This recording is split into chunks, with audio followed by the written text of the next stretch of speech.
오늘 말씀은 열왕기상 18장 41절에서 46절입니다. 우리 한 절씩 읽을까요? 제가 먼저 읽겠습니다. 엘리야가 아합에게 이르되 올라가서 먹고 마시소서, 큰 비 소리가 있나이다.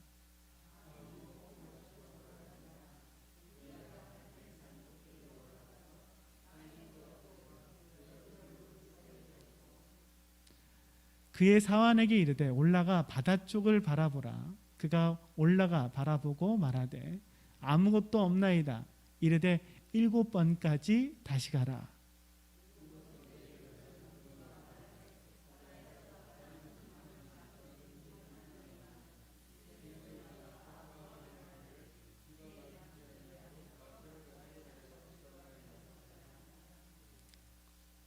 조금 후에 구름과 바람이 일어나서 하늘이 캄캄해지며 큰 비가 내리는지라. 아합이 마차를 타고 이스라엘로 가니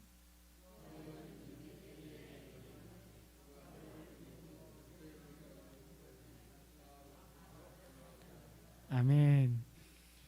반갑습니다. 저는 백신 접종을 했어요. 그래서 마스크를 좀 벗겠습니다. 괜찮으신가요? 예, 예.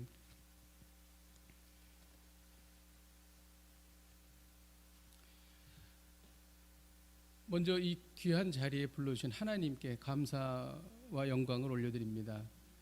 이 시간은 하나님께서 저를 세우시고 일로 부르셨습니다. 너무 확실합니다. 그래서 저는 말씀을 준비할 때도 하나님께서 주실 것이라고 믿었고, 또 모든 시간을 우리 하나님께서 역사하실 것이라고 믿습니다.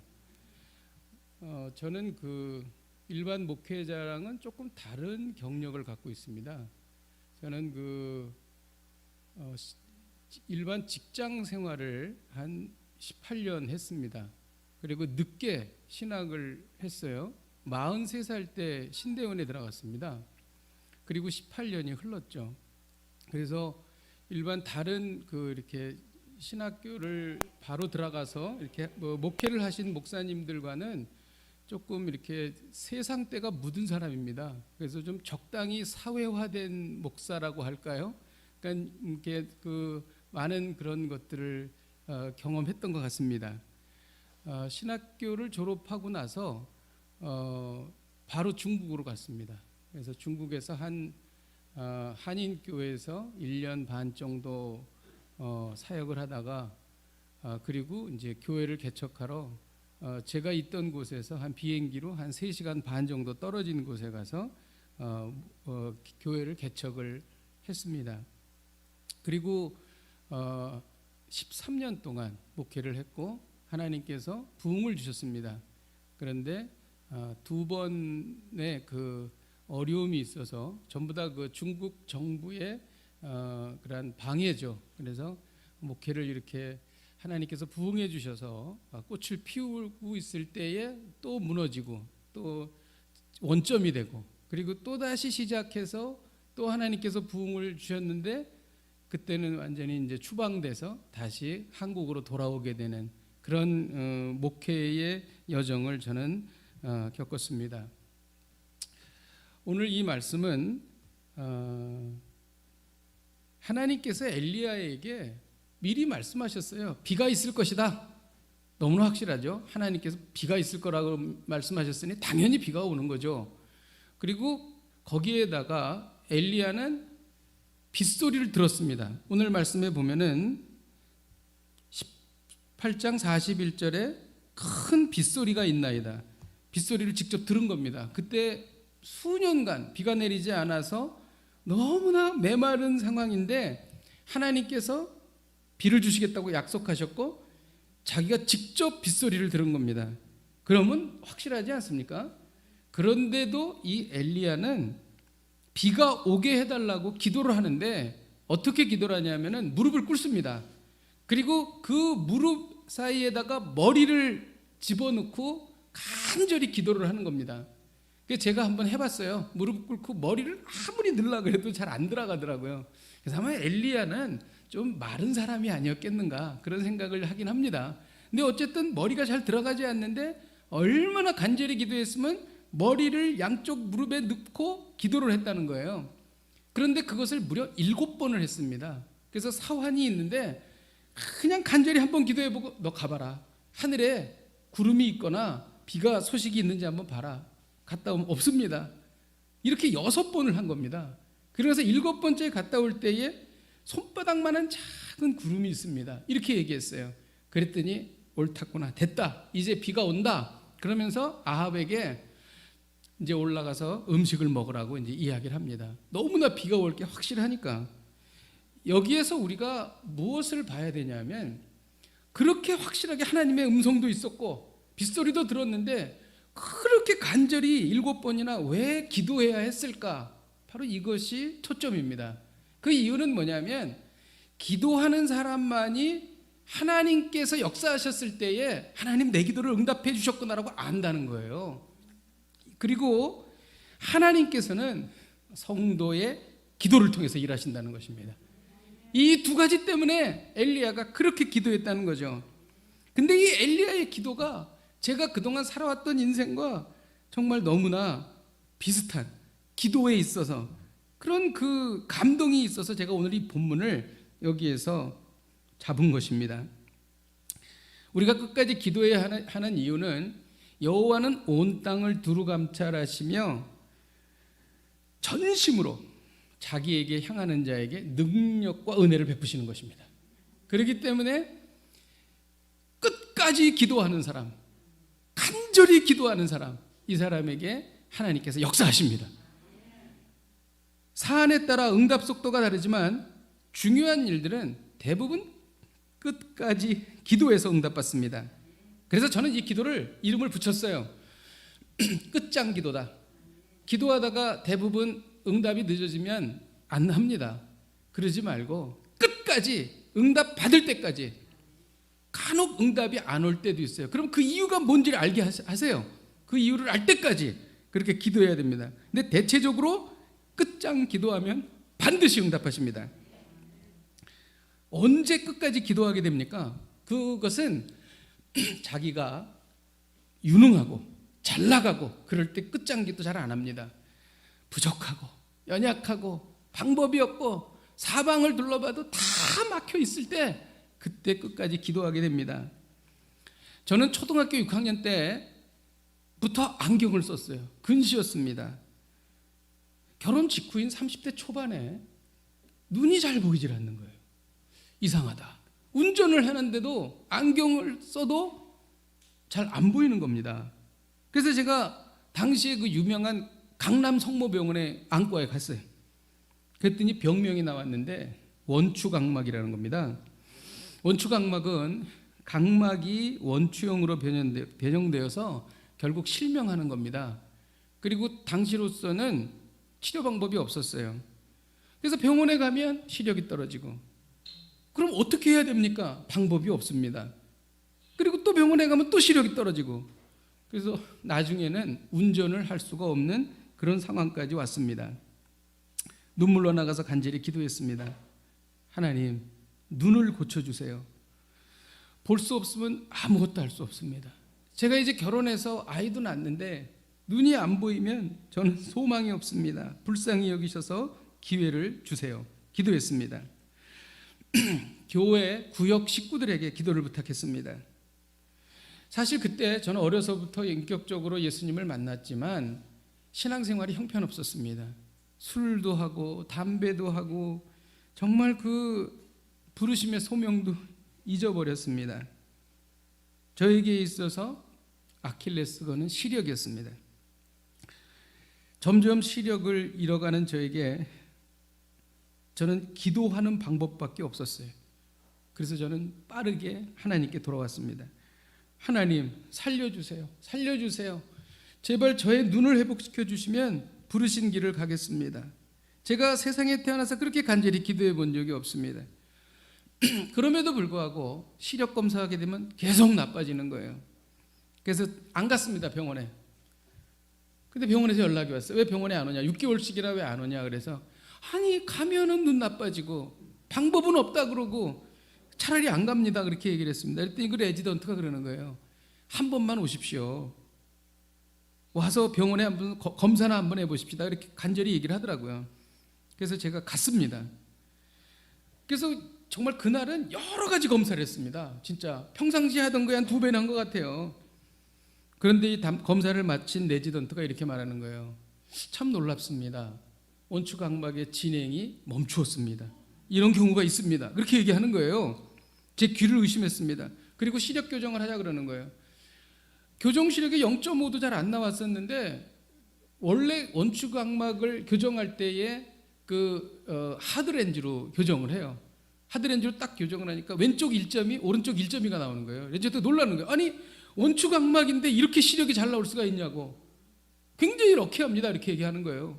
그래서 저는 하나님께서 역사하신다는 것을 직감했죠.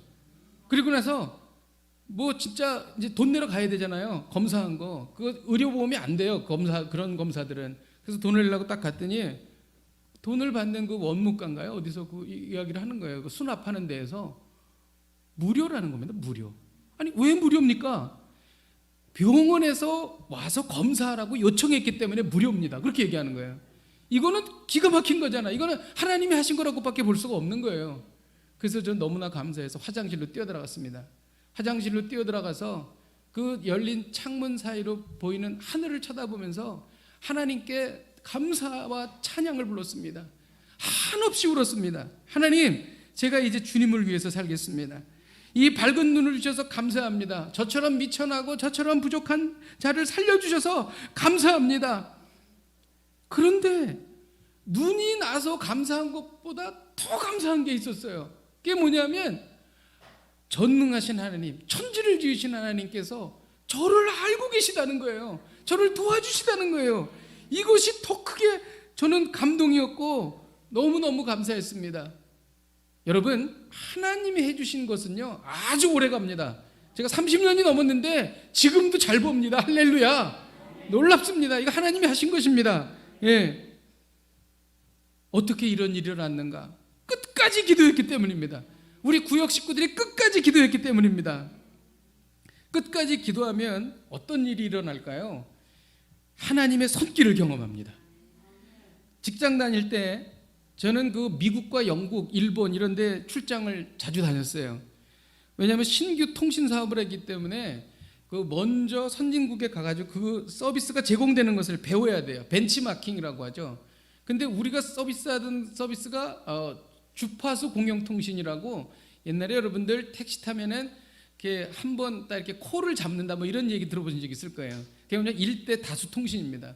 그 서비스가 우리나라에 처음 들어올 때에 그것을 이제 신규 통신 사업에 진출하는 일을 제가 했었어요. 그래서 이제 정보통신부에다가 4억 건을 따서 그 주파수를 얻어가지고 사업을 이제 시작을 했죠.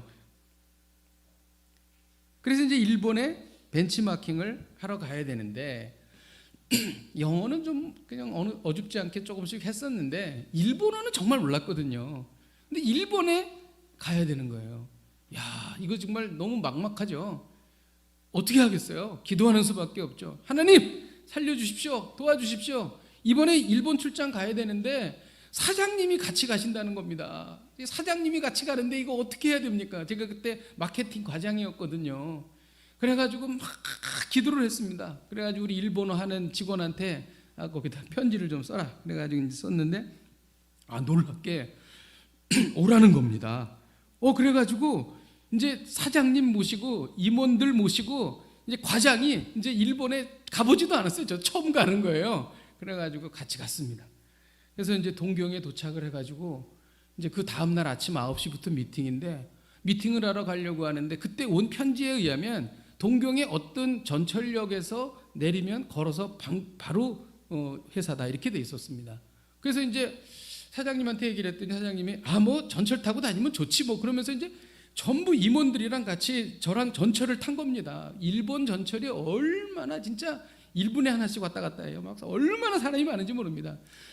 그래가지고 약속한 데 가가지고 딱 내렸습니다. 사장님 여기서 내리면 몇 번 출구로 나가면 회사입니다. 그리고 딱 해서 내려가지고 사람이 얼마나 많이 돌아다니는지 그냥 정신이 없습니다. 그래가지고 그 표지판 몇 번 출고 몇 번 출고해서 가서 봤는데 제가 입술이 하얘지는 거예요. 파래지는 거예요. 없어요. 아무리 찾아도 그 회사가 없는 겁니다.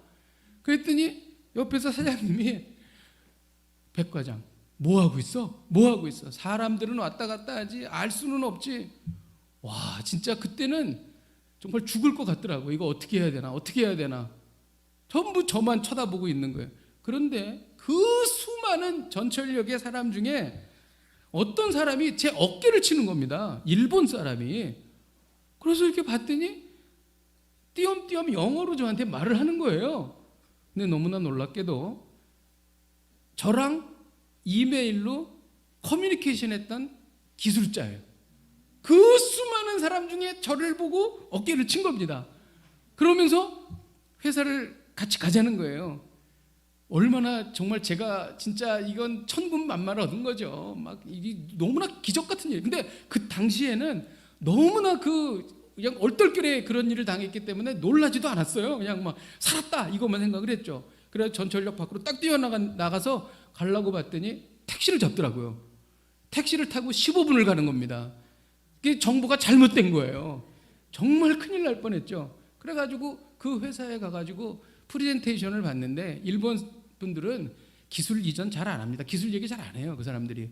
근데 이상하게 아침 9시부터 저녁 5시까지 기술 담당자들이 나와가지고 우리가 원하는 기술을 다 설명을 해주는 겁니다. 자료까지 막 주는 겁니다. 막 사장님이 막 너무 기분이 좋았죠. 막 너무 신기해가지고 제가 거기서 이제 2박 3일을 출장을 마치고 마지막 이제 너무 고마워서 일본 그 직원들한테 식사 대접을 좀 하겠다고 그래서 이제 식사를 저녁 때 이제 가기 전날 식사를 했죠.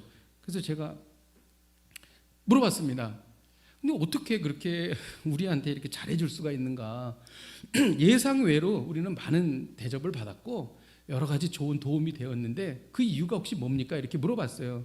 그랬더니 그 당시에 우리 회사의 지사가 일본 지사가 있었는데 그분이 통역을 하면서 이야기를 해주는데 이런 얘기를 하는 겁니다. 그 담당자 중에서 책임자한테 우리가 도착하기 전에 며칠 전에 우정성에서, 우정성은 우리나라 말하면 정보통신부예요. 그 회사의 주무관청이에요. 연락이 와가지고 며칠 후에 한국 사람들이 갈 텐데 극진히 대접해라 얘기를 했다는 겁니다. 그리고 그 이야기를 듣고 자기들이 정말 최선을 다해서 모든 기술적인 것도 다 얘기해주고 아주 정말 다 자기들이 접대를 했다는 거죠. 그래서 저는 우리 사장님, 회장님, 뭐 전무님 해가지고 다 물어봤어요. 일본 우정성에 아는 분 있냐고. 없다는 거예요. 아무도 없습니다. 제가 그때 눈물이 나기 시작했습니다. 제가 너무 힘들고 정말 어떻게 할 줄 모르니까 하나님께서 천사를 보내셔서 그렇게 역사하신 거예요. 제가 그래서 일본에서 여기 오는데 1시간밖에 안 걸리잖아요. 근데 비행기 안에서 혼자서 속으로 부흥했습니다. 부흥해. 하나님 감사합니다. 저같이 미천한 자가 무엇이길래 저를 이렇게 생각하시고 이렇게 놀라운 역사를 행해 주십니까? 제가 감사하며 하나님께 기도하면서 부흥회를 하고 이렇게 온 적이 있습니다. 끝까지 기도하면 하나님의 손길이 임하더라고요. 여러분 또 끝까지 기도하면 어떤 일이 생기는가? 끝까지 기도하면 어떤 상황에서도 하나님이 평안을 주십니다. 저는 중국에서 13년 동안 새벽 기도하는 날을 한 번도 걸은 적이 없습니다. 새벽 기도가 생명이었습니다. 기도가 생명이었어요. 교회를 시작하면서 아내와 함께 새벽 기도를 했습니다. 혼자 부르짖어 기도했습니다. 그 당시에 새벽에 교회를 시작할 때에 기도했던 것을 하나님께서 다 들어주셨습니다. 거의 다 들어주셨습니다. 어떻게 기도했냐면 기도를 하고 막 새벽에 기도하면은 중국에 저희가 있던 도시는 1,800만 명이 사는 도시예요. 어마어마한 도시입니다. 그 어마어마한 도시 남쪽 변두리에다가 한인교회를 개척을 했는데 개척을 하고 나서 하루 종일 돌아다녀도 한국 사람을 한 명도 못 볼 적이 많아요. 여기다 어떻게 교회를 개척해야 되나. 근데 어쨌든 거기다 교회를 개척을 해가지고 새벽 기도를 하는데 누가 오겠어요? 안 오죠. 그래가지고 막 기도를 하는데 주여 새벽 기도하는 성도 보내주십시오. 그러면은 아무도 안 오죠. 근데 문소리가 삐걱하고 나는 거예요. 누가 왔나 보다. 그래가지고 막 뛰어나가 보면 바람 소리에 문이 열린 거예요. 이야, 진짜. 그러고 와서 또 막 기도하고. 근데 그때 기도했던 기도가 정말 거의 다 응답이 되었습니다. 할렐루야. 그래서 이제 교회를 시작한 지 한 1년쯤 되니까 한 성도가 한 70명 정도 되더라고요. 그래가지고 그 장소가 좁았어요. 왜냐하면 아파트를 빌려서 하는데 아파트에 70명이 들어갈 수가 없잖아요. 그래가지고 그 아파트에서 나와서 이제는 변두리에서 시내에다가 장소를 얻었습니다. 300평을 얻었습니다. 그래가지고 한국의 그 정말 잘 돼 있는 교회와 거의 비슷하게 재료도 막 사가지고 진짜 한국 교회처럼 인테리어를 했죠. 정말 큰 비용이 들었죠. 성도들이 정성을 다해서 헌금을 했습니다. 나무를 바닥으로 깔고 바닥을 나무로 깔고 음향, 컴퓨터 뭐 이런 모든 시설을 새 것으로 했죠. 근데 7개월 만에 쫓겨났습니다. 중국 종교국에서 집주인을 사주해서 우리를 내쫓은 것입니다. 많은 시설 비용을 들였으니까 쉽게 나갈 수가 없죠. 그래서 안 나갔습니다, 우리가. 그러자 집주인은 전기를 끊어버렸어요. 광저우는요, 한 40도 정도 됩니다. 40도. 여름에 더울 때는. 그래서 그 에어컨을 사용해야 되는데 전기를 끊으니까 에어컨을 쓸 수가 없죠. 땀이 비 오듯이 흐릅니다. 원래 교회를 시설하면 우리 여기 신평교회도 그렇지만 이 창문이 없지 않습니까? 교회가 다 창문이 없죠. 그러니까 더 무지무지하게 더운 것입니다. 그래가지고 이 에어컨이 나오지 않으니까 너무 땀이 비 오듯이 흐르는 것이죠. 불이 안 들어오니까 촛불을 사가지고 촛불을 막 수십 개씩 가지고 이제 예배를 드린 것입니다. 예배를 드리는데 갑자기 뒤에서 문이 열리더니 사람들이 막 우르르 몰려 들어오는 거예요. 소방국 직원들, 중국 소방국 직원들이 온 것입니다. 그래서 여기서 촛불 켜면 소방법 위반으로 벌금을 물린다. 근데 벌금의 금액이 수천만 원입니다. 수천만 원. 사인해라, 사인해 그러는데 안 할 수가 없습니다. 그래서 거기서 사인을 했죠. 그런데 이제 그래도 안 나가니까 집주인이 고의로 누전을 시켰어요. 그래가지고 어느 날 교회에 갔는데 불을 탁 켜는 순간에 사이키 조명처럼 막 반짝반짝반짝 보더니 막 그냥 다 그 전기로 된 제품이 다 불이 나가, 전기가 이렇게 다 망가지는 거예요. 그러니까 파워 서플라이 부분이 아마 다 망가진 것 같아요. 누전 쇼트가 나서 누전이 나가지고 새로 산 컴퓨터, 뭐 모든 기기, 음향기기 뭐 이런 게 다 망가지는 겁니다. 다 이렇게 두 번이나 그런 일이 있었어요. 집주인에게 항의를 하러 뛰어 올라가잖아요. 그러면은 모른다는 거예요. 난 모른다. 전기 왜 안 들어오냐? 모른다. 딴 데 전기 들어오는데 왜 거기만 안 들어오냐? 이 막 미치는 겁니다. 막. 예. 그리고 우리 교회 집사님이 너무나 속이 상해서 그 집주인을 만나러 갔죠. 근데 집주인이랑 얘기하는 중간에 이 집주인이 갑자기 벌떡 자리에서 일어나더니 우리 집사님 뺨을 때리는 거예요. 이야, 진짜 그거를 보면서 그래도 안 나갔습니다. 왜냐하면 우리가 그 교회 장소로 5년 계약을 했는데 5년 계약하고 나서 한 몇 주일 지나서 그 주변이 다 임대료가 3배가 오른 거예요. 그러니까 집주인은 우리를 내쫓으면 3배의 임대료를 받을 수가 있고 우리가 시설한 것을 다 그냥 거저 가질 수가 있는 거죠. 거기에다가 종교국이 얘기해서 사주해서 그 한국인들 내보내라 이렇게 하니까 강제적으로 그렇게 하는 겁니다. 그래도 안 나갔습니다. 그랬더니 이제 집주인을 통해서 뭐라고 얘기를 하냐면 안 나가면 저 사람 백 목사 다친다. 테러를 가할 것이다. 이렇게 얘기하는 거예요. 그래서 새벽 기도를 하러 이렇게 나가면은요, 어둠 속에서 모르는 남자들이 있다가 싹 사라지고 합니다. 섬찟하죠. 그래서 아내랑 같이 새벽 기도를 가게 되면 아내는 잠깐 있으라 그러고 혼자 이렇게 들어가서 불 다 켜고 들어오라 그리고 새벽 기도라고 그랬죠. 근데 점점 시간이 지날수록 그 테러에 대한 위협이 점점 쉽게 더 가중이 되는 겁니다. 그래서 우리 집사님들이 우리 여기를 버리고 나갑시다. 그렇게 이제 이야기를 했죠. 그래서 나왔습니다. 아무것도 받지 않고 나왔어요. 보증금도 제대로 못 받고 나왔습니다. 다 당장 주일날 예배를 드려야 되는데 예배 드릴 데가 없는 거예요. 그래서 택한 것이 공원입니다. 공원. 그래서 중국 사람들이 막 왔다 갔다 하면서 중국 사람들은 막 이렇게 그 공원에서 춤도 추고 노래도 하고 막 그러거든요. 그래서 거기 가서 우리도 예배를 드리는 겁니다. 근데 예배를 드리면은 이게 들키니까 그 고기를 구워 먹는 것처럼 하면서 고기도 구워 먹고 그리고 예배를 드린 거죠. 그래서 거기서 우리가 예배를 드려서 그때 찍은 사진을 보게 되면은 우리는 쫓겨나서 정말 기가 막힌 상황인데도 얼마나 성도들이 웃고 평안하고 기뻐하는지 정말 이분들이 쫓겨난 사람들인가 상상이 안 될 정도로 그런 생각이 듭니다. 그 이유가 뭔가 끝까지 기도하니까 어떤 상황 속에서도 평안을 주시더라는 거죠. 저도 걱정이 없었어요. 당장 걱정을 해야 되는데 걱정이 안 되더라고요. 그때도 교회 장소가 없을 때도 새벽 기도를 했습니다. 장소가 없으니까 거기서 차로 한 30분 거리에 그 장소, 먼저 있던 교회 장소 근처에다가 아파트를 하나 얻어가지고 30분씩 새벽에 왔다 갔다 하면서 끝까지 새벽 기도했죠. 새벽 기도는 생명이다. 기도는 생명이다. 기도하면 산다. 기도하지 않으면 죽는다. 그런 생각을 했죠. 그랬더니 하나님께서 평강을 주시더라고요. 저는 종교국이 우리를 쫓아냈다는 것을 나중에 알게 되었습니다. 그 사건의 전말은 이렇습니다. 우리가 12월 24일 날 크리스마스 예배를 우리가 11시 낮에 딱 예배를 드리러 교회를 딱 갔는데 그 300평 넓은 데 말입니다. 인테리어 잘했는데 딱 갔더니 마당에 말이죠. 교회 CD, 그다음에 뭐 무슨 그 의자, 뭐 성경책 이런 것들이 막 그냥 막 다 깨지고 널브러져 있는 거예요. 그래서 우리 건가 봤더니 우리 게 아니에요.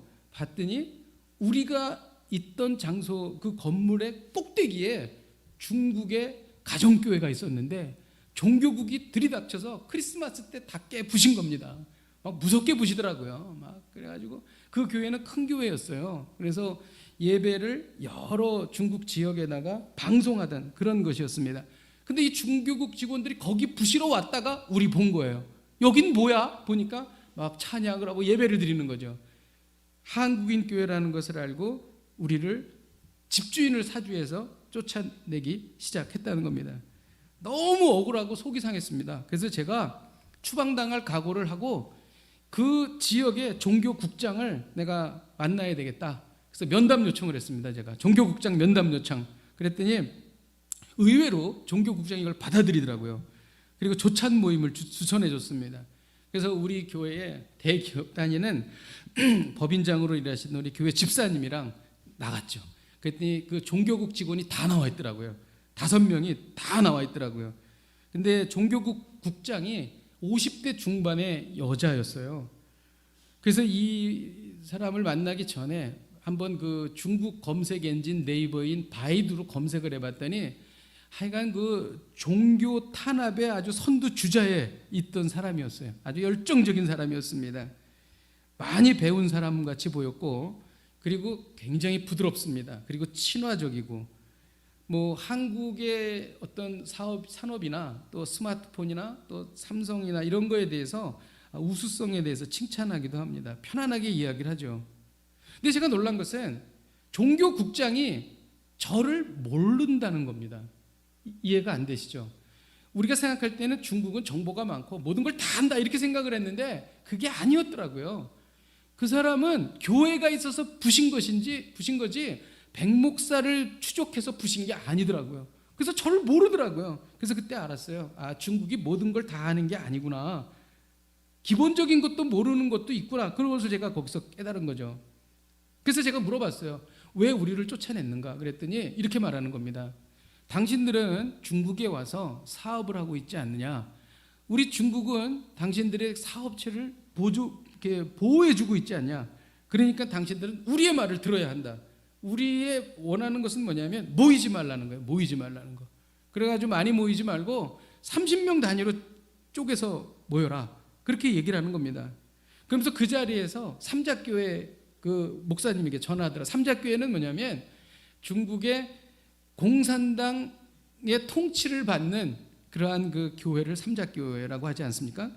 그래서 삼자교회 중국 목사님한테 전화를 해서 한인들이 여기서 예배를 지금 드리고 있는데 시간을 거기에 예배 드릴 시간이 언제 있냐 그랬더니 오후 5시에 있다는 거예요. 여러분, 우리가 오후 5시 주일 예배가 맞습니까? 안 맞죠, 잘? 그래서 우리는 할 수 없다. 그리고 거기서 이제 나오게 됐죠. 딱 나오는데 이 종교국장이 저한테 이렇게 얘기하는 겁니다. 웃으면서 다음에 한번 만나면 좋지 않을 것이다. 딱 이렇게 얘기하는 거예요. 그때 알았죠. 저는 여기를 떠나야 되겠다.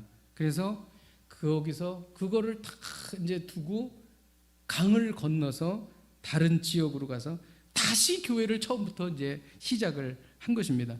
그리고 하나님께서 은혜를 주셔서 거기서는 8년 동안 안전하게 예배를 드렸고 하나님께서는 부흥을 주셨습니다. 중국은요, 교회를 너무 싫어합니다. 자국민들뿐만이 아니라 외국인들 교회도 싫어합니다. 그 이유가 뭘까요? 자국민에게 영향을 주기 때문입니다. 중국은 종교의 자유를 인정한다고 표면적으로는 말해요. 그렇지만 그들이 인정하는 종교의 자유는 이렇습니다. 1800만 명이 사는 지역에 외국인 교회 하나 만드는 거예요. 그래서 모든 외국인들이 와서 영어로 다 예배드리라는 거예요. 뭐 일본 사람, 미국 사람, 영국 사람, 한국 사람 다 와가지고 예배드리라는 거예요. 그것도 장소가 그렇게 크지가 않아요. 그게 바로 중국이 말하는 종교의 자유예요. 이게 한국 사람들에게 이게 맞습니까? 맞지가 않죠. 의미가 거의 없습니다. 세월이 많이 지나서야 한인교회 한 곳에 집회 허가를 내주었습니다. 이 집회 허가도 장소에 대한 허가고 1년 단위로 갱신해야 되고 담임 목사님이 3일 이상 출타를 하게 되면 공산당에 보고를 해야 되고 예배를 드릴 때 공산당이 와서 참관을 해야 되고 그리고 교회의 재정을 공산당에게 오픈해야 되고 그러니 무슨 선교를 하겠냐고요. 선교할 수 없죠. 그래서 저희는 그 사람들이 저희 교회에 허가도 내주지 않겠지만 우리는 아예 허가 없이 자유롭게 선교하면서 우리는 하겠다. 그렇게 해서 우리는 숨어서 예배드리는 것을 택했습니다. 그래서 우리가 시작한 것이 뭐냐면 허름한 호텔을 찾았죠. 한 3성급 호텔 찾아가지고 호텔을 임대를 하는 겁니다. 그래가지고 대회의실은 일주일에 주일날 4시간만 임대하는 거예요. 그러니까 아침에 4시간이니까 빨리 해야 돼요. 가가지고 막 음향시설을 막 해야 되겠죠. 막 음향시설, 의자도 막 놓고 막 진짜 한 20-30분 안에 막 다 했습니다. 그거를. 그래가지고 거기서 4시간 동안 딱 예배를 드려요. 그리고 새벽 기도는 그 조그만 소회의실을 상시로 빌렸습니다. 임대료가 무지하게 비쌉니다. 너무 비싸가지고 임대료 낼 때마다 가슴이 아려서 강남 임대료가 평당 얼마인가 봤어요. 그랬더니 우리가 더 비싸더라고. 평당으로 따지면은 외국인이라서 더 비싸게 받는 것이 아닌가 그런 생각도 했습니다. 어쨌든 그렇게 하면서 그러면 목양실 필요하잖아요. 거기다가 주일학교, 유치부도 있어야 되고 그 다음에 부교육자실도 있어야 되고 그래서 그 호텔 방을 개조를 한 겁니다. 그래가지고 겉으로는 호텔 호수만 붙어 있어요. 거기에는 뭐 무슨 교회니 한국말 아무것도 없습니다. 문을 열고 딱 들어가면 목양실이야. 이쪽 문 열고 들어가면 유치부, 이쪽 문 열고 들어가면 뭐 부교육자실 이런 식으로 돼 있는 거죠. 그래가지고 철저하게 위장된 교회를 시작을 한 겁니다. 그래서 8년을 거기에서 있을 수가 있었습니다. 아무도 거기가 교회인 줄 모르죠. 그리고 우리가 있던 예배실은 호텔 꼭대기층에 있었습니다. 예배실이.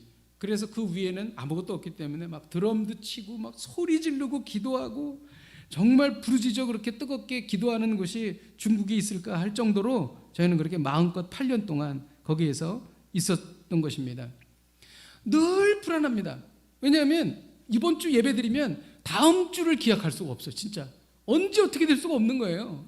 그러니까 저한테 그게 유익이더라고요. 교회가 부흥을 해도 제 마음이 부요해지지가 않아. 그러니까 늘 가난하고 늘 기도할 수밖에 없어요.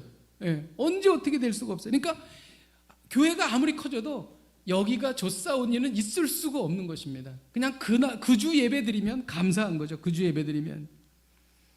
중국에서 제가 섬기던 교회는 성도가 어른이 150명 정도인 작은 한인교회였습니다. 작은 교회지만 강한 교회를 추구했습니다. 작은 교회지만 넓은 세계관을 우리는 갖기를 원했어요. 전 세계를 대상으로 선교하기를 원했습니다. 그래서 나라와 민족을 위해 뜨겁게 기도하고 싶었어요. 그래서 정말 우리가 기도한 대로 그런 교회가 되어가고 있었습니다. 그래서 1인당 선교 헌금을 따져보니까 한국의 어떤 선교를 잘하시는 대형 교회보다도 8배나 많았어요. 1인당 선교 헌금이 한국의 대형 교회보다 8배나 많았어요. 1인당으로 따질 때. 그래서 우리는 매월 40곳, 40곳의 선교사님들과 구제단체를 후원했습니다. 적게는 한 25만 원서부터 많게는 한 150만 원까지 보냈어요. 매달마다. 4개의 카테고리를 갖고 했는데 선교가 첫 번째 카테고리인데 한 27곳을 우리가 후원했습니다. 그리고 구제를 하는 데는 한 3곳 정도 했고요. 그 다음에 중국과 한국의 미자립교회 한 7곳, 그리고 이제 기독교 단체들 있지 않습니까? 합동신학대학원이라든지 현대종교라든지 반동성애 기독교 연대라든지 이런 데에다가 우리가 해서 한 40곳을 저희가 매달 후원하고 했습니다. 이것도 할 수 있었던 것은 기도였습니다. 우리는 선교사님들에게 기도 제목을 저희가 매달 받았습니다. 그래가지고 매주 화요일마다 모여가지고 간절히 기도했습니다. 그래서 사실 그 기도에는 제가 들어가지는 않았어요. 우리 집사님이 그것을 인도하시고 그랬는데, 제가 이렇게 목양실에서 그분들 기도하는 소리를 이렇게 들으면 마치 군대가 행진하는 것 같아요. 얼마나 그렇게 뜨겁게 기도를 하는지 강한 군대가 진격하는 함성과도 같았습니다. 그래서 제가 그 기도 소리를 듣고 은혜를 받았죠. 그러면서 이 선교를 안에서만 할 수 없다, 나가야 된다. 그래가지고 한 11년 한 2개월 동안 26번의 해외 아울리치를 저희가 다녀왔습니다. 아울리치 때마다 부어주시는 하나님의 은혜와 감동은 정말 이루 말할 수가 없었습니다. 어떻게 우리가 이렇게 할 수 있었는가? 그 뜨겁게 기도하던 중보기도, 이 중보기도가 선교를 멈추지 못하도록 하나님께서 끝까지 인도해 주시더라고요. 2018년 10월 어느 날이었습니다. 저는 위장된 목양실에 앉아 있었는데 두드리는 소리가 났어요. 택배가 왔나? 그래서 문을 살짝 열었더니 정복을 입은 남자들이 서너 명이 밖에서 쫙 서 있는 거예요. 그러면서 저한테 중국말로 백목사냐 이렇게 물어보는 거예요. 올 것이 왔구나. 그래서 저는 맞다 그랬죠. 가자는 겁니다. 조사할 게 있다고. 그래서 제가 그랬어요. 5초만 기다려라. 내가 물건 좀 가지고 나올게. 그리고 문을 닫고 그 안에 있는 간사한테 휴대폰을 줬습니다. 이거 감추라고 빨리. 그 안에 우리 선교사님 후원처, 그 다음에 우리가 했던 선교 활동 내역이 다 들어있거든요. 그래서 그거를 딱 주고 그리고 나왔죠. 가자고 갔는데 이 사람들이 어디로 데려가냐 하면은 호텔방으로 데려가더라고요. 호텔방에 딱 들어갔더니 다 조사할 거를 준비해놨어요. 그래가지고 신문할 때 심지어는 이 물도 한 10병 이상을 딱 갖다 놨어요. 갖다 놓고 호텔방에 화장실도 있으니까 거기서 무려 5시간 동안 감금 조사가 시작이 되는 것입니다. 그들은 국가안전국 요원이었습니다. 중국 국가안전국. 이 종교국이랑 또 달라요. 국가안전국은 우리나라 말하면 국정원이나 안기부 같은 곳입니다. 과거의 종교 문제를 종교국에서 다루었는데 이제는 중국 국가안전국으로 이관했습니다. 이것이 그들이 얼마나 종교를 중요하게 생각하는가를 우리가 알 수 있는 대목이죠. 그런데 그들이 감금 조사를 하면서도 제 가족에게도 그리고 대한민국 영사관에게도 연락하지 않았습니다. 조사할 수 있는 모든 책상까지도 다 준비해서 임시 조사실을 꾸미는데 그 조사할 때 겁을 주려고 그러는 건지 모르겠는데 불을 어둡게 하더니 레이저 포인트 같은 걸로 제 가슴을 이렇게 계속 비추더라고요. 그러면서 계속 이제 질문을 하는 겁니다. 저에게 질문을 하는데 이 사람을 아는가 해서 사진을 이렇게 보여주는데 우리들이 섬기던 선교사님들 사진이 막 나오는 거예요. 나중에 알고 봤더니 저희들이 섬기던 선교사님 중에서 4가정이 추방당하는 과정에서 조사하다가 제 이름이 나온 거예요. 그러니까 우리 교회가 매달마다 헌금을 하는데 중국 통장 계좌로 보내거든요. 그러면 중국 통장 계좌로 우리가 보내는 것을 계속 몇 년 동안 추적을 해서 보니까 제 이름이 나오는 거예요. 또 이 선교사님 조사해서 추방시키다가 조사하다 보니까 또 제 이름이 나오는 거예요. 또 이분하다 보니까 또 제 이름이 나오는 거예요. 그러다 보니까 해남도 조사하다가 왔어요. 우리를. 광저우랑 해남도랑 얼마나 먼데요. 예. 그래서 제가 잡힌 겁니다. 거기에서. 그래서 물어보는 거예요. 저희가 이 차량을 좀 헌금한 적이 있었거든요. 차량 헌금은 굉장히 많은 돈이 나가잖아요. 왜 몇 월 며칠에 언제 왜 이거를 보냈냐 이 사람에게 그렇게 질문을 하는 겁니다. 그러면서 저에게 선교 단체 누구를 아느냐, 그러니까 국제적인 선교 단체인데 저희랑 계속 관련을 갖고 있던 선교 단체 계속 질문하는 거예요. 그리고 제가 알지 못하는 중국 사람의 이름을 한 7, 8명을 대면서 이 사람을 아느냐, 이 사람을 아느냐 계속 질문하는 겁니다. 제 생각에는 아마 어떤 정치적인 문제를 일으켰던 사람들이 아닌가 하냐 추측을 합니다. 추측을. 근데 저는 정말 몰랐죠. 예. 5시간의 조사 후에 제 사무실로 가자 그러더라고요. 그래서 사무실로 이제 가는데 그 사무실의 문을 열고 들어가자마자 뭐를 찾냐면 노트북을 찾네요. 노트북. 네 노트북 어딨냐? 참 이상하죠. 제가 매일 노트북을 갖고 다녀요. 근데 그날이 토요일이었는데 그날은 노트북 갖고 가기 싫더라고요. 신기하더라고. 그래서 안 갖고 갔어요. 그래가지고 노트북이 없는 거예요. 제가 좀 나이가 좀 들었지 않습니까? 그러니까 노트북 어딨냐 그래서 나 노트북 안 써. 그래서 그 안에 들었던 선교사님들의 모든 신상이 다 노출이 되지 않았어요. 그래서 저만 추방당하게 된 것이죠. 저는 하나님께서 행하신 것이라고 저는 믿습니다. 근데 이분들이 얼마나 정말 지독하냐면 저만 이렇게 조사한 게 아니라 우리 교회 부교역자 전도사님이랑 전도사님 사모님까지도 조사를 했는데 이분들은 더 무섭게 조사를 했어요. 아침에 잠자고 있는데 구두발 신고 남자들이 문 열고 들어온 거예요. 문 따고 들어온 거예요. 아파트 문을 따고. 그래가지고 그냥 자고 있는 분들을 붙잡아가지고 그 호텔 방에다 감금을 하는데 전도사님이랑 사모님은 다른 방에. 그냥 얼마나 무서웠겠어요. 그 사모님이.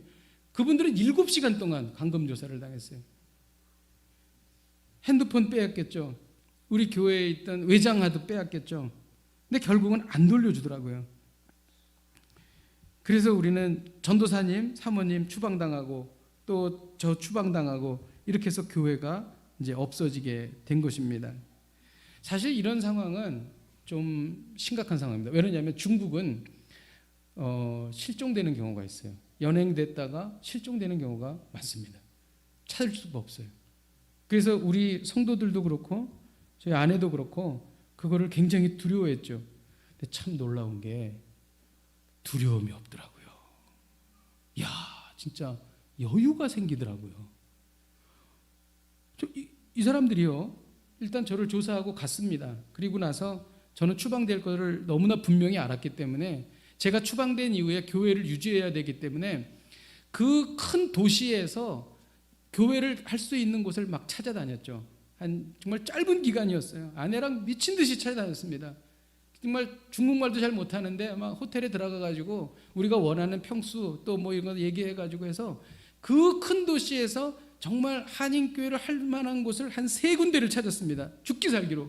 진짜 그때는 굉장히 엄중한 상황이었고 시간도 없고 막 짐도 싸야 되는 상황이었는데 그거보다 교회가 더 중요하니까 교회가 살아야 되니까 일단 제가 나가도 딴 데서 예배드릴 수 있는 호텔을 찾았죠.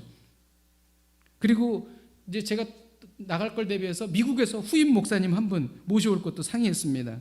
그리고 예배를 10명에서 15명씩 소그룹으로 나누어서 드릴 생각도 했죠. 일주일 후에 국가안전국에서 다시 찾아왔습니다.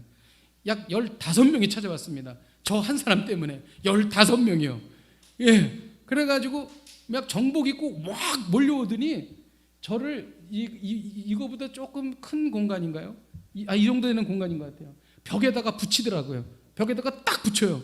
그러더니 사진을 막 찍어요. 막 찍으면서 여권 번호 누구누구 뭐 제 이름이 중국말로 바이청리에거든요. 바이청리에 딱 그러면서 너는 중국의 법을 위반했기 때문에 3일 이내에 중국에서 추방할 것을 명령한다 이렇게 얘기하는 거예요. 예. 그러면서 막 중국 국가안전국에서 막 서명한 거 막 해가지고 막 보여주는 거예요. 그러면서 사인하라 그러고.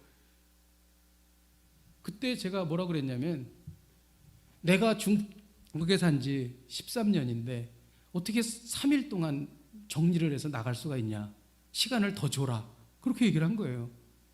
여유가 생기는 거죠. 예. 생각해봐라. 당신 같으면 갈 수가 있겠냐. 그래서 그 책임자가 가만히 생각하더니 맞잖아요. 그러니까 그래 12시간 더 줄게 그렇게 얘기하더라고요. 그래서 제가 하나 질문이 있다. 내가 뭐냐면, 우리가 중국 정부에다가 정식으로 교회 허가를 신청하면 어떻겠느냐. 그건 법으로 나와 있는 거죠. 종교의 자유. 그러니까 겉으로는 그렇게 얘기하더라고요. 그럼 신청해라 그렇게 얘기하는 거예요. 그래서 제가 그랬죠. 그렇게 말하지 말아라. 왜냐하면 이거는 굉장히 많은 시간이 걸리는 거고 노력이 많이 드는 거기 때문에 안 되면 안 된다고 지금 얘기해라. 괜히 헛수고하지 말고. 그랬더니 안 돼 그러더라고요. 네.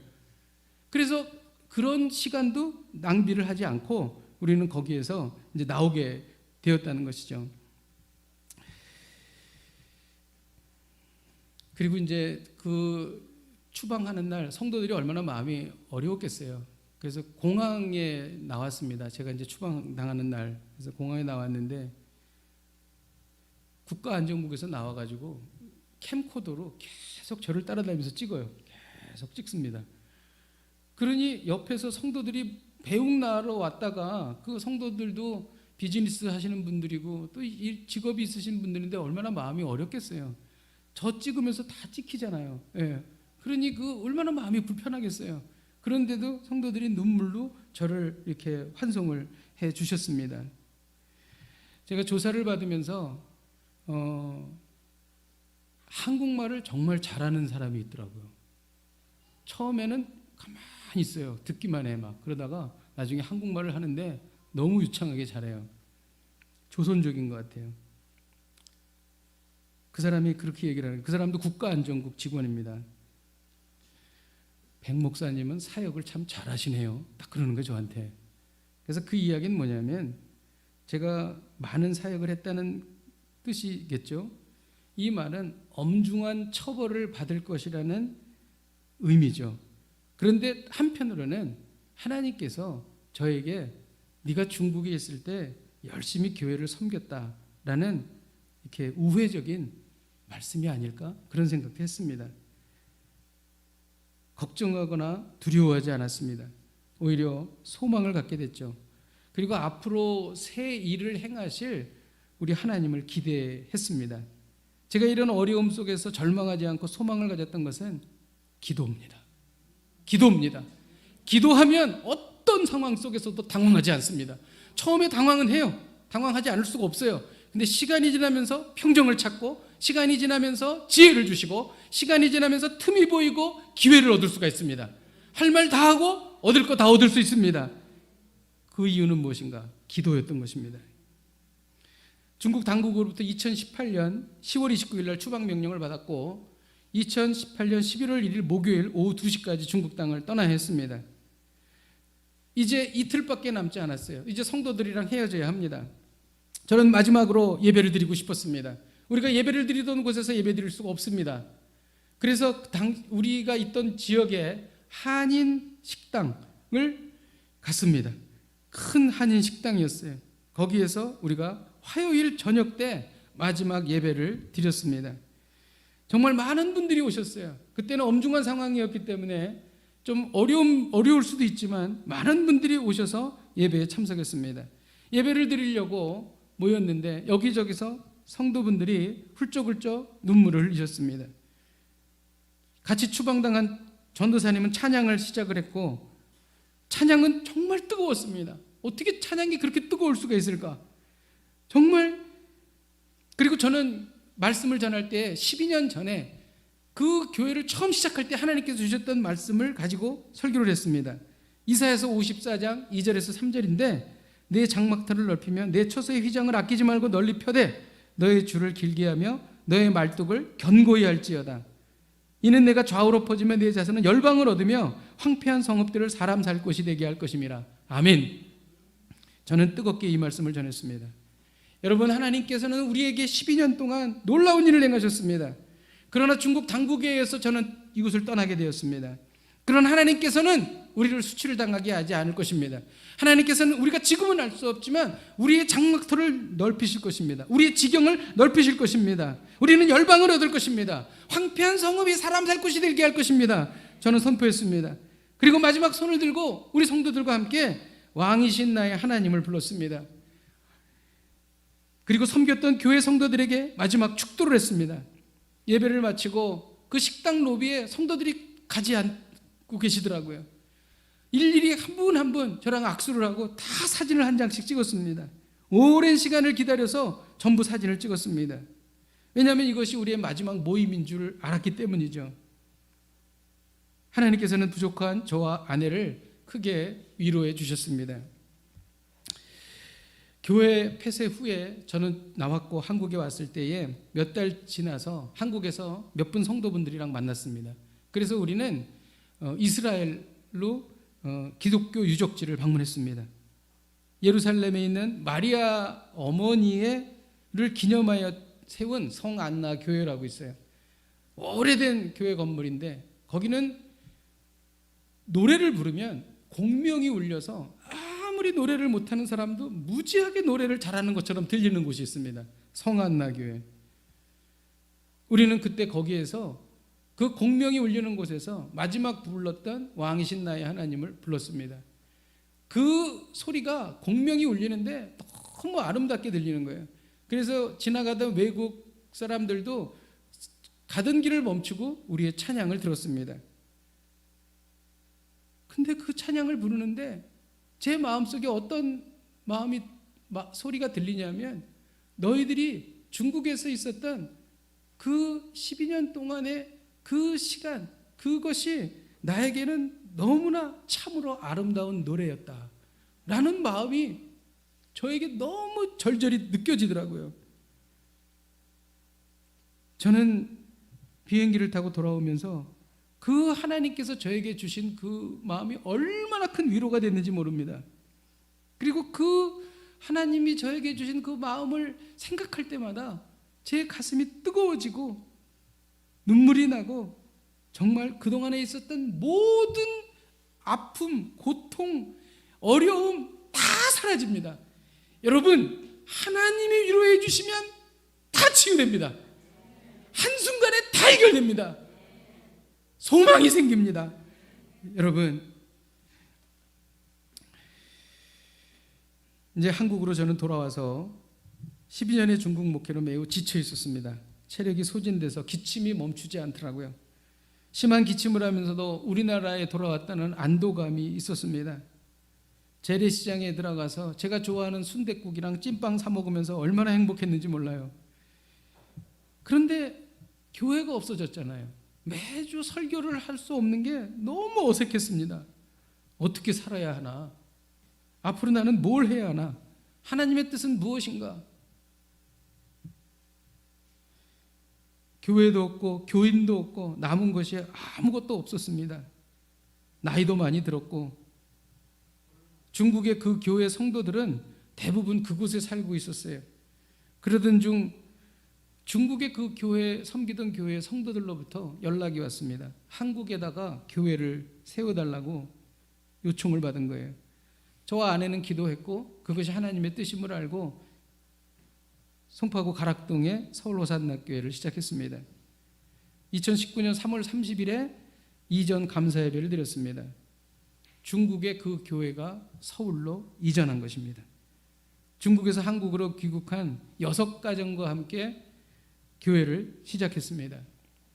2년 2개월이 지났습니다. 한 명도 새로운 분이 없어요. 한국의 교회는 너무 어렵더라고요.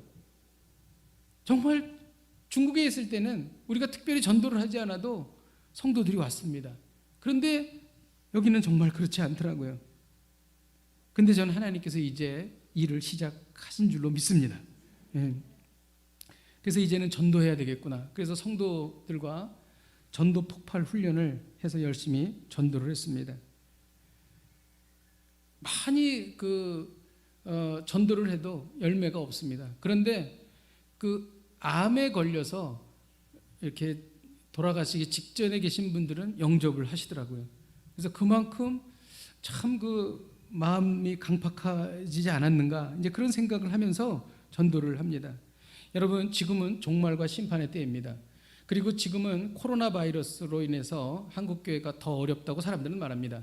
그런데 신평교회는 부흥 말씀 사경회를 시작했습니다. 이것은 하나님께서 이렇게 어렵고 힘든 상황 속에서 이제 내가 부흥을 너희에게 보여주겠다는 하나님의 사인입니다. 이제 교회들은 분리될 것입니다. 이분화 양분화될 것입니다. 쇠퇴하는 교회가 있을 것이고 오히려 더 알토란처럼 강건해지는 교회가 있을 것입니다. 우리는 그쪽에 서 있는 것입니다. 우리 하나님께서 그 일을 행하시는 것입니다. 그래서 말씀 사경회를 시작한 것입니다. 저는 제가 이 자리에 선 것이 그냥 제가 온 것이 아닙니다. 경태수 목사님을 통해서 하나님께서 말씀하셨고 그 말씀에 의해서 저는 이 자리에 서 있는 것입니다. 그래서 저는 하나님께서 다 행하시라고 저는 확신합니다. 자, 이제 한번 어떻게 됐나 보십시다. 중국에 있던 그 교회는 어떻게 됐을까요? 그 교회에 있던 어린아이들이 어른이 150명이고 아이들이 80명, 230명이었습니다. 그 교회는 없어졌습니다. 그러나 그 성도들은 대부분 그 열악한 지역에 있던 한인교회로 흩어졌습니다. 그래서 한인교회가 부흥하기 시작했습니다. 할렐루야. 서너 개, 세네 개 교회로 흩어져서 열심히 그 자리에서 열심히 하십니다. 제가 거기 있을 때보다 더 믿음이 좋아졌습니다. 더 은혜가 넘칩니다. 하나님께서 더 역사하십니다. 그리고 서울에 또 교회가 생겼습니다. 할렐루야. 악한 영이 교회를 부셔도 하나님은 더 크게 만드시는 것입니다. 이것이 바로 하나님의 역사인 것입니다. 지금까지 저의 살아온 삶을 통해 배운 것은 저는 한 문장으로 요약할 수 있습니다. 끝까지 기도하면 반드시 응답받는다. 응답받지 못하는 이유는 끝까지 기도하지 않기 때문이에요. 우리가 어떤 어려움이 있어도 끝까지 기도하면 감당할 수 있습니다. 나라가 아무리 어려워도, 국민이 아무리 어려워도, 몸이 아무리 연약해도 끝까지 기도하면 기도하는 자는 소망이 있습니다. 기도하는 민족은 소망이 있는 것입니다. 기도하면 할수록 하나님께 가까이 가고, 기도하면 할수록 하나님의 마음을 알고, 기도하면 할수록 하나님의 소망을 우리가 얻을 수 있다는 것입니다. 하나님은 말씀하십니다. 응답받기를 원한다면 끝까지 기도하라. 응답받기를 원한다면 끝까지 기도하라. 응답받기를 원한다면 끝까지 기도하라. 할렐루야. 우리 함께 찬양하고 같이 기도하겠습니다. 오늘 이 저녁 우리 하나님께서 함께 하시기를 주님의 이름으로 축복드립니다. 우리 한번 찬양할 때에 우리 하나님의 음성을 우리가 가사를 생각하면서 우리 같이 찬양하도록 하겠습니다. 저는 우리가 찬양할 때에 하나님께서 우리에게 마음을 주실 줄 믿습니다. 우리에게 기도의 제목을 떠오르 주실 줄로 믿습니다. 우리 같이 한번 하나님의 음성을 우리 같이 한번 찬양하도록 하겠습니다.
우리를 사랑하여 주신 새 노래로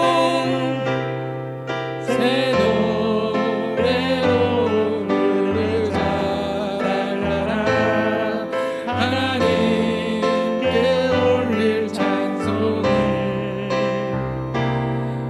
새 노래로 부르자 하나님 사랑 새 노래로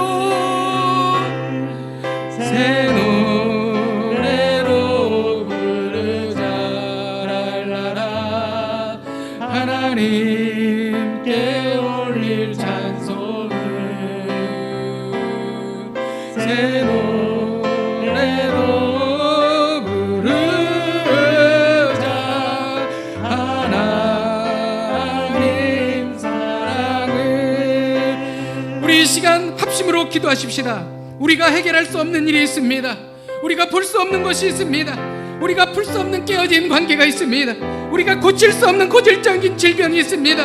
기도 외에는 이런 거가 나갈 수가 없다신 주님의 말씀을 기억합니다. 간절히 기도하겠습니다. 끝까지 기도하겠습니다. 부르짖어 기도하겠습니다. 우리가 끝까지 기도하게 하여 주시고 응답받게 하여 주시옵소서. 우리 함께 통성으로 기도하시겠습니다. 주여, 주님 앞에 기도하며 나아갑니다. 하나님 아버지, 주여 아버지 하나님, 우리가 고칠 수 없는 하나님 아버지 고질병이 있습니다. 하나님 아버지, 우리가 해결할 수 없는 부분이 있습니다. 불가항력적인 문제들이 있습니다. 하나님 아버지, 기도 외에는 이런 누가 나갈 수 없다고 주께서 말씀하셨습니다. 주님의 말씀을 기억합니다. 간절히 기도합니다. 기도가 열리게 하여 주시옵소서. 기도가 터지게 하여 주시옵소서. 하나님 아버지, 우리가 끝까지 기도하기를 원합니다. 하나님 아버지, 엘리야가 하나님 아버지 무릎을 머리에 얹고 하나님 아버지 7번씩이나 기도했듯이 하나님 아버지, 우리가 끝까지 기도하기를 원하오니 하나님 아버지, 부르짖어 기도하기를 원하오니 하나님 아버지, 우리에게 기도가 열리게 하여 주시고 기도가 터지게 하여 주시고 하나님 아버지, 응답받게 하여 주시옵소서. 하나님 아버지, 주님 앞에 기도합니다. 성령이여 역사하여 주시옵소서. 기름 부어주시고 하나님 아버지 함께 하여 주시고 하나님 아버지, 오랫동안 기도하지 못했던 기도가 열리게 하여 주시옵소서. 터지게 하여 주시옵소서. 하나님 아버지, 주님 앞에 기도합니다. 하나님 아버지, 주님 앞에 나아갑니다. 오 주여 역사하여 주시옵소서. 하나님 아버지, 오늘 이 시간 성령께서 임하여 주시옵소서.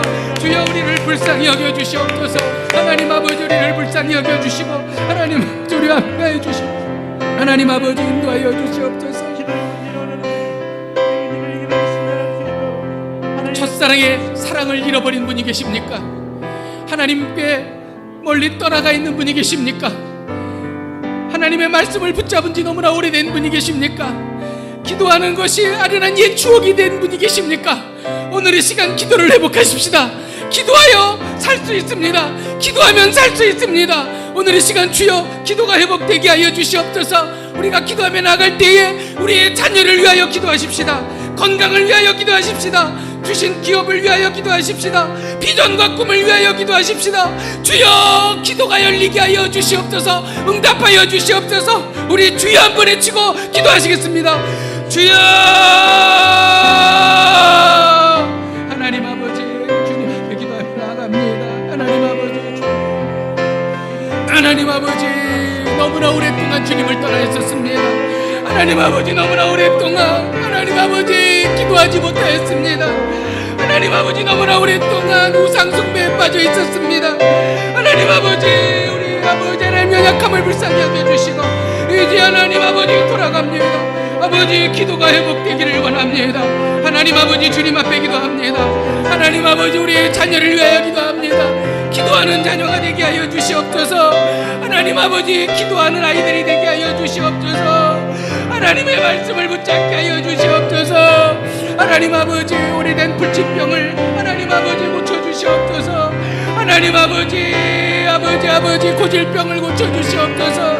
하나님 아버지, 우리의 기업을 위해서 기도합니다.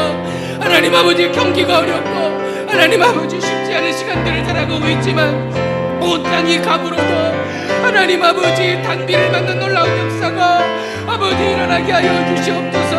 하나님 아버지, 우리의 꿈과 비전을 위해서 기도합니다. 성령님 역사하여 주시옵소서. 하나님 아버지, 함께하여 주시고 하나님 아버지, 인도하여 주시옵소서. 하나님 아버지, 은혜를 베풀어 주시옵소서. 성령의 불이 임하게 하여 주시옵소서. 기도하며 나아갑니다. 하나님 아버지 주님 앞에 기도하며 나아가오니 하나님 역사하여 주시옵소서. 하나님 아버지 인도하여 주시고 함께하여 주시옵소서. 하나님 아버지 주여 간절히 기도합니다. 하나님 아버지 주님 앞에 간구하오니 주님 역사하여 주시고 하나님 아버지 치유하여 주시고 우리 저 기도할 때 성령의 불이 임하고 능력이 나타나며 하나님의 권능이 임하는 놀라운 역사가 아버지 일어나게 하여 주시옵소서. 주님 간절히 기도하오니 선생님 역사하여 주시옵소서. 우리가 마지막으로 기도할 때에 우리 대한민국을 위해서 기도하십시다. 주님 질병과 역병이 사라지게 하여 주시옵소서. 하나님 아버지 시간이 될수록 양분화되는 마음들이 찢어진 마음들이 하나 되게 하여 주시옵소서. 청년 실업이 회복되게 하여 주시옵소서. 또 우리가 한국교회를 위해서 기도하십시다. 교회가 살아야 나라가 사는 것입니다. 주여 우리 한국교회 일으켜 주시옵소서. 기도하는 한국교회 되게 하여 주시옵소서. 신앙과 삶이 일치하는 한국교회 되게 하여 주시옵소서. 우리가 또 기도할 때 우리 신평교회를 위해서 기도하십시다. 주여 이 마지막 때에 쓰임받는 교회 되게 하여 주시옵소서. 부흥을 일으켜 주시옵소서. 성령의 불이 임하게 하여 주시옵소서. 담임 목사님 성령의 불 받게 하여 주시옵소서. 우리 같이 기도하며 나갈 때에 주여 한번 외치고 기도하시겠습니다. 주여 하나님 아버지 대한민국을 위해서 기도합니다. 하나님 아버지 우리 대한민국이 하나님 아버지 깨어나기를 원합니다. 성령의 불 받기를 원합니다. 하나님의 권능이 임하기를 원합니다.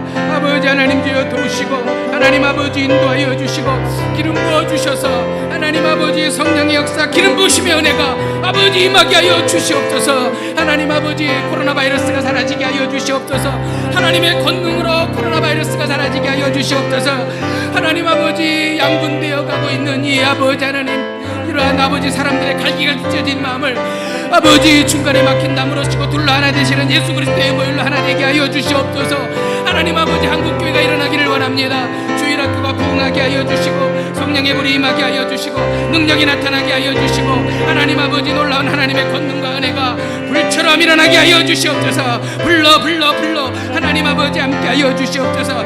하나님 아버지 우리 신평교회가 하나님께 이 마지막 때에 쓰임받는 귀한 교회로서 하나님 아버지 주여 바로 서게 하여 주시고 하나님 아버지 모든 성도들에게 하나님의 권능이 임하고 능력이 임하고 하나님의 놀라운 역사가 임하는 귀한 일들이 일어나게 하여 주시옵소서. 주일학교가 부흥하게 하여 주시고 예배가 회복되게 하여 주시고 양육이 회복되게 하여 주시옵소서. 관계전도가 회복되게 하여 주시옵소서. 하나님 아버지 주일학교가 회복되게 하여 주시옵소서. 하나님 아버지 우리 신평교회 하나님 아버지 주여 아버지 하나님 붙들어 주시고 하나님 주께서 비전 주셨사오니 하나님 아버지 30개 교회를 파송하게 하시고 100개의 미자리 교회를 하나님 아버지 주여 후원하게 하여 주시고 하나님 아버지 주여 아버지 하나님 우리 100명의 아버지 하나님 또 아버지 준비된 성도들이 아버지 하나님 바로 설 수 있도록 준비될 수 있도록 하나님 아버지 인도하여 주셔서 이 교회에 하나님 아버지 마지막 때에 하나님께서 부어주시고자 하시는 놀라운 역사가 부어지고 심어지는 놀라운 역사가 일어나게 하여 주시옵소서. 하나님 아버지 마음에 실족한 성도들이 있습니까? 치유하여 주시고 회복하여 주시옵소서. 하나님 아버지 비전과 꿈을 잃어버린 성도가 있습니까? 하나님께서 역사하여 주시고 하나님 아버지 치유하여 주시옵소서. 하나님 아버지 또한 질병으로 힘들어하는 성도들이 있습니까? 하나님 아버지 주님의 피고두 손으로 만져주시고 치유하시고 회복하여 주시옵소서. 회복하여 주시옵소서. 주여 우리를 불쌍히 여겨 주시옵소서. 하나님 아버지 깨어진 관계가 있습니까? 하나님 아버지 치유하여 주시옵소서. 회복하여 주시옵소서. 하나님 아버지 나만이 알고 있는 죄에 빠져있는 성도가 있다면 하나님 아버지 깨닫게 하여 주시고 회개하게 하여 주시고 주님께로 돌아오게 하여 주시옵소서. 하나님 아버지 교회가 살아나기를 원합니다. 불 받기를 원합니다. 성령의 불이 임하기를 원합니다. 하나님 아버지 주여 이 마지막 때에 하나님께 귀하게 쓰임받는 하나님 아버지 귀한 종 되게 하여 주시옵소서. 하나님 아버지 신평교회를 통하여 하나님 영광 받아 주시옵소서.